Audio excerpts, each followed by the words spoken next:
Olá, pessoal do oitavo ano, eu sou a professora Bárbara de Educação Ambiental. Hoje a gente vai continuar nosso módulo de poluição. Na aula passada, nós conversamos um pouquinho sobre os conceitos iniciais, os conceitos introdutórios, o que vocês precisavam saber antes da gente começar a trabalhar os tipos de poluição, antes da gente especificar as coisas. Então, a gente começou com os conceitos iniciais e agora a gente vai ver o primeiro tipo de poluição. Antes de mais nada, eu queria trabalhar com vocês esse filme, o Wall-E. Muita gente já deve ter assistido. Quem não assistiu ainda vai precisar assistir, mas eu já vi que tem no YouTube, então vocês vão ter acesso a esse filme, não precisa ter nenhuma plataforma. Vocês podem entrar de duas formas, eu deixei aqui duas formas. A primeira é pelo link, o link já vai direto para o filme, ele tem 1h30, eu acho, 1h e um pouco. E a segunda forma de entrar, caso o link não funcione, vocês colocam o Wall-E, digitam no YouTube o Wall-E, e ele vai aparecer, acho que é o primeiro link, eu coloquei aqui o primeiro vídeo, eu acho realmente que é o primeiro. Ele tem um pouco mais de 1h, acho que 1h39, 1h30, na verdade, por aí. 1h39, algo assim. Então assistam esse filme. Eu vou continuar falando sobre isso com vocês nos próximos vídeos, relembrando vocês para que vocês tenham tempo de assistir, porque quando a gente terminar esse conteúdo de poluição, terminar todos os tipos de poluição que eu quero trabalhar com vocês, a gente vai trabalhar um pouco do filme, porque a temática do filme se relaciona bastante com o que a gente está vendo em sala, está vendo agora online. Sobre poluição sonora. Então, poluição sonora a gente lembra logo de trânsito. Então, poluição sonora ela pode ser considerada como o excesso de ruído. O ruído ele é diferente do som. Por quê? O ruído ele é considerado como um som desagradável. Há um som frequente, desagradável, que causa algum dano, ele é considerado como um ruído. Então, poluição sonora é o excesso desse ruído que prejudica a saúde tanto física quanto mental da população, ou de uma pessoa individualmente ou no coletivo. Assim como a visual, essa poluição sonora ela acaba passando despercebida no nosso dia a dia, porque ela é tão presente, é tão comum para a gente que acaba passando despercebida. A nossa próxima aula vai ser sobre poluição visual. E vocês vão ver que às vezes a gente acaba passando batido realmente, porque passa a se tornar natural, passa a se tornar normal do nosso cotidiano. A unidade de medida é chamada decibéis. Que unidade de medida é essa? É a unidade de medida do som. Por exemplo, a fala humana tem 60 decibéis. É um exemplo. Então, decibéis é a unidade de medida do som. Existe legislação punitiva para o que é considerado como poluição sonora. Existe legislação que diz o que é poluição sonora e diz punição. Tem punição para isso. Pode ser considerado crime em algumas situações. A poluição sonora no cotidiano, ela faz parte especialmente das grandes cidades, né? A gente vê isso muito mais frequente em grandes cidades. Quanto maior a cidade, maior a poluição sonora, assim como maior a poluição visual. Mas aqui nesse vídeo a gente vai trabalhar só a sonora. Diversas profissões lidam diariamente com esse problema, a gente vai mostrar um pouquinho essas profissões nos outros slides. Causa muitos problemas à saúde, também vamos falar um pouquinho sobre isso, sobre os problemas que traz para a saúde humana e os problemas que traz para o meio ambiente. É importante considerar a dose também, a dose dessa exposição a essa poluição sonora. Então, um especialista falou que muito barulho por pouco tempo pode ser menos prejudicial, pode ser. Cada situação é uma situação, cada caso é um caso e cada pessoa é uma pessoa. Mas muito barulho por pouco tempo, ela pode ser menos prejudicial do que um pouco barulho por muito tempo, por muitos dias, muitas semanas. Então depende muito da dose. A dose é muito importante dessa poluição. Se ela é muito, mas em pouco tempo, é diferente de uma dose pouca em muito tempo. Então varia um pouco. Queria que vocês tivessem um pouco essa noção. Porque tem muitas pessoas que trabalham com essa exposição à poluição sonora diariamente. Aqui eu coloquei só a título de curiosidade para vocês quantos decibéis tem. Eu pesquisei em algumas fontes, pode variar um pouco, acaba variando mesmo, dependendo da fonte, mas é uma média. A fala humana tem 60 decibéis, como eu falei para vocês, uma fala humana normal, tradicional, nem muito alta nem muito baixa, é o que a gente tem no cotidiano. seria 60 decibéis mais ou menos. Um secador de cabelo, assim como um liquidificador, 84 decibéis. Uma motosserra já aumenta bastante, vai para 120 decibéis, então é uma diferença muito grande, é o dobro da fala humana. E o valor mais alto que foi encontrado para um fone de ouvido, vários fones de ouvido já foram testados, o valor mais alto do último volume foi 114 decibéis. Então, é uma diferença tão grande também se a gente comparar com a fala, né?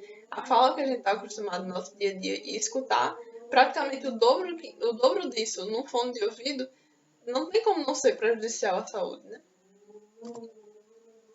Quanto ao aspecto temporal, os ruídos podem ser classificados em.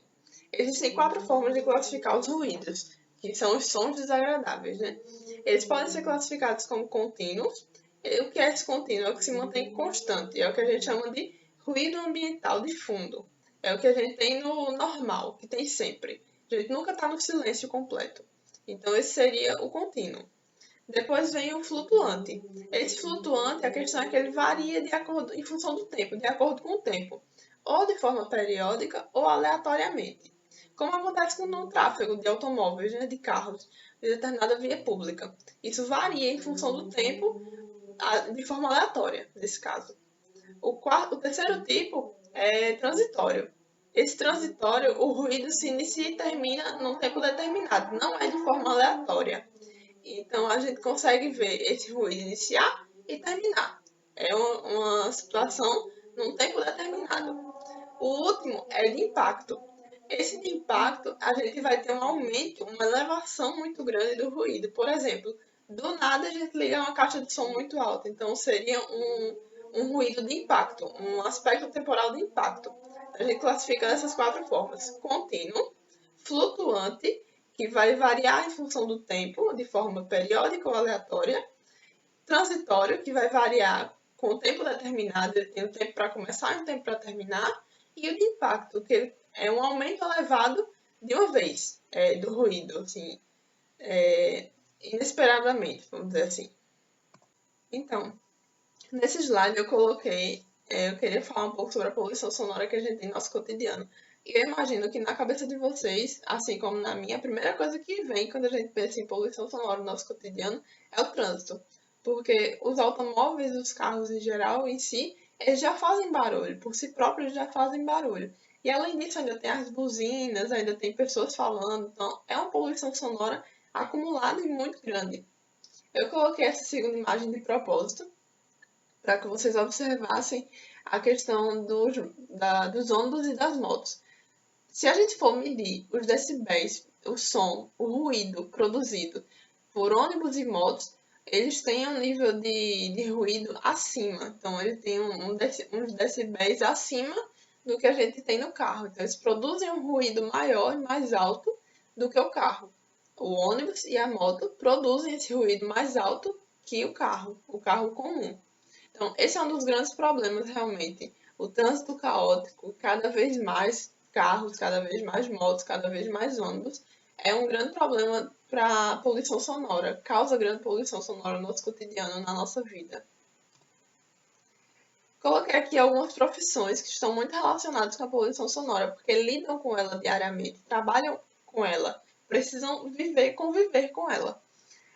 Coloquei 8 e 4 imagens para ilustrar. A primeira foram os vendedores ambulantes. Então, a gente pode pensar nos vendedores de uma feira livre, que é um barulho muito grande por causa da quantidade de pessoas. Um vendedor ambulante, vendedores que trabalham no centro do Recife. Não sei se vocês já foram no centro do Recife, no Cais, por ali. Então, é uma concentração muito grande de gente, então é um barulho muito grande. Além disso, vendedores de ruas famosas, como a 25 de Março, e outros locais. Depois o telemarketing, empresas de telemarketing, que é essa primeira imagem de baixo, as pessoas trabalham diariamente com fone de ouvido, ouvindo pessoas diretamente no ouvido, então isso é muito prejudicial também. Motoristas em geral trabalham no trânsito, a gente já viu que o trânsito é um ambiente com a poluição sonora muito grande, então motoristas em geral, motoristas de táxi, de aplicativo, motoristas de ônibus, fretistas, todos os motoristas tem uma convivência diária muito forte com a poluição sonora. Pessoas que trabalham em gráficas com barulho de impressoras o tempo todo, o dia todo. Impressora a gente sabe que faz muito barulho. Fábricas e indústrias em geral, a produção industrial ela faz muito barulho também, em sua grande maioria. Operadores de aeroporto, que é essa última imagem. Tanto é que se vocês observarem, esse operador de aeroporto, assim como os outros, todos eles, usam uma proteção, um abafador de som, porque o som é tão grande que eles precisam usar esse abafador de som, por uma questão de segurança e de saúde deles. Além disso, casas de show e bares, pessoas que trabalham em casas de show e bares, barman, garçom, todas essas pessoas que trabalham nessas casas que constantemente tem shows, por exemplo, que constantemente tem música tocando muito alto, tem pessoas falando, tem uma movimentação grande. Além do guarda de trânsito, que também a gente pode associar com o operador de aeroporto, também com outros de ônibus, porque ele está num local em que o barulho é imenso, como a gente já falou do tráfego de carros. Então, todas essas profissões, elas lidam diariamente com essa poluição sonora. E, com certeza, grande parte dessas pessoas desenvolvem problemas de saúde por causa disso.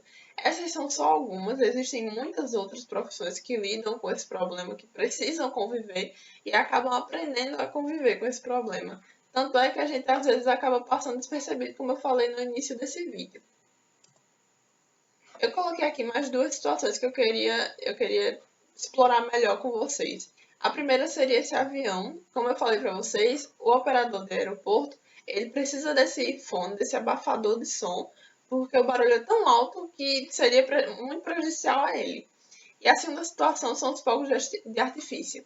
Quem tem pet, quem tem algum animal de estimação em casa, sabe o quanto esse barulho dos fogos é estressante para eles, é prejudicial. Então, não só para eles, mas para a gente também. Só que eles são muito sensíveis. Eu queria pontuar aqui a questão dos pets, que são muito sensíveis a esse barulho.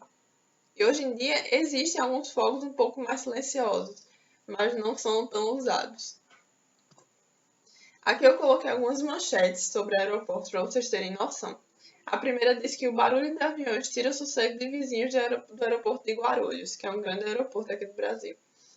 E o segundo diz que Guarulhos quer cobrar dos aviões taxa por barulho e poluição. Então, existem muitas reclamações que chegam nos aeroportos das pessoas que moram próximas por causa dessa quantidade de barulho absurda que é produzido no aeroporto com essas aeronaves. Os danos à saúde humana. Quanto à saúde humana, eu queria comentar algumas coisas com vocês. Primeiro que cada caso é um caso e cada pessoa é uma pessoa. Então, isso aqui é uma coisa genérica que eu estou passando para vocês. Mas eu não tenho como falar, bater o martelo, dar uma certeza de tudo, porque eu não sou médica e, como eu disse, cada caso é um caso. Em geral, numa situação em que a gente tem uma poluição sonora no momento de dormir, na hora de dormir, essa poluição vai prejudicar o sono. Por quê? Vai atrapalhar o sono, a pessoa não vai conseguir dormir. Quando a pessoa não consegue dormir, é natural que ela fique estressada, irritada. Essa situação de estresse, de irritação, libera hormônios. Esses hormônios, esse excesso de hormônio, por exemplo, essa exposição prolongada, vai fazer com que a gente tenha uma exposição, vai fazer com que a gente tenha uma produção prolongada desses hormônios relacionados ao estresse e à irritação. E esses hormônios podem causar prejuízo, esse excesso de hormônio pode causar prejuízo à nossa saúde. Por exemplo, o aumento da pressão arterial, o excesso de gordura e de açúcar no sangue, que vai causar também doenças cardiovasculares e que podem, em último caso, chegar a um ataque cardíaco. Então, lembrando que eu disse a vocês, cada caso é um caso e cada pessoa é uma pessoa. Mas isso pode acontecer em algumas pessoas sim. Eu coloquei aqui só para pontuar com vocês a questão do fone de ouvido, porque muita gente tem esse costume, esse hábito de usar o fone de ouvido numa altura muito, muito grande. Isso é muito prejudicial à saúde, porque ele está ligado diretamente no seu ouvido. Então, o som vai ser emitido diretamente no seu ouvido. Se você coloca isso muito alto, isso com certeza vai ser prejudicial à sua saúde. Quanto ao meio ambiente, eu coloquei aqui a imagem de um sapo e de 2 passarinhos. Por quê? Do outro lado tem assim, muitos animais encontram seus parceiros através do canto. E se a gente tem uma poluição sonora, esses parceiros eles não vão se encontrar. Se eles não se encontram, a gente não tem a reprodução. Então a gente vai inviabilizar a reprodução. A gente sabe que o sapo, as rãs, elas coacham, elas cantam, e que os passarinhos também cantam para atrair suas fêmeas. Então essa poluição sonora pode acabar prejudicando, porque vai fazer com que os sons se misturem e os parceiros não consigam se encontrar. Se os parceiros não se encontram, não tem reprodução. Então isso vai ser muito prejudicial ao meio ambiente. Então, tanto é prejudicial à pessoa, a nós seres humanos, quanto é prejudicial ao meio ambiente, à fauna, por exemplo. Aqui eu coloquei um pouquinho da legislação a respeito disso. Não quero que vocês decorem lei. Não é meu objetivo aqui que vocês decorem lei, artigo, inciso, parágrafo, nada disso, que vocês aprendam a ler uma lei, nada disso. Eu quero mostrar para vocês, ilustrar para vocês, dar exemplos de que existe legislação a respeito disso, existe punição jurídica quanto a isso, existe lei para isso. O primeiro que eu coloquei foi a Lei 6.938, que considera como poluidor a pessoa física ou jurídica, a pessoa como nós, de direito público ou privado, responsável direta e indiretamente por atividade causadora de degradação ambiental. Não sei se vocês lembram, mas a gente falou que a degradação ambiental, que é a poluição, ela pode ser o acúmulo ou retirada, tanto de substâncias químicas, quanto de lixos, quanto de ruídos. Se vocês voltarem no outro vídeo, vocês vão ver nas definições que a gente deu de poluição, que ela pode ser considerada, que poluição pode ser também o acúmulo ou retirada de ruídos. Então, o acúmulo de ruídos, que é o que a gente está tratando aqui, se isso é considerado degradação ambiental, essa pessoa que está causando essa degradação ambiental é considerada um agente poluidor. Isso é considerado poluição. O segundo tópico que eu coloquei foi a resolução do CONAMA. Ele diz que a emissão de ruídos em decorrência de quaisquer atividades industriais, comerciais, sociais ou recreativas, inclusive as de propaganda política, obedecerá no intuito da saúde e do sossego público aos padrões, critérios e diretrizes estabelecidos nessa resolução. Ou seja, o que é que eu quero dizer aqui a vocês? Existe legislação para dizer como que esse som pode ser emitido, esse ruído pode ser emitido, em que horário ele pode ser emitido, em que local ele pode ser emitido. Então, existe legislação para regulamentar isso. Por exemplo, muitos estabelecimentos existem regras de horários. Até tal horário você pode ter música alta. Depois desse horário você não pode mais ter música alta no seu estabelecimento, senão você pode precisar pagar uma multa ou até fechar o seu estabelecimento. Existe lei para isso. Existe lei também para o local em que você pode usar esse ruído, produzir esse ruído, por exemplo. Em muitos locais você não pode passar com carro de som na frente da escola, por exemplo. Então, essa resolução é para regulamentar essa emissão de ruídos. É para deixar fechadinho, para que não fique de todo jeito, para que qualquer pessoa coloque qualquer som em qualquer lugar, em qualquer horário. Então, essa resolução do CONAMA tem essa responsabilidade. Se vocês tiverem alguma dúvida, deixem nos comentários. No próximo vídeo a gente vai falar de poluição visual. Vão pesquisando, assistam o filme do Wall-E. Não é para agora, mas depois de um tempo a gente vai precisar. Então vocês usem esse tempo agora para assistir esse filme. Qualquer coisa estou à disposição.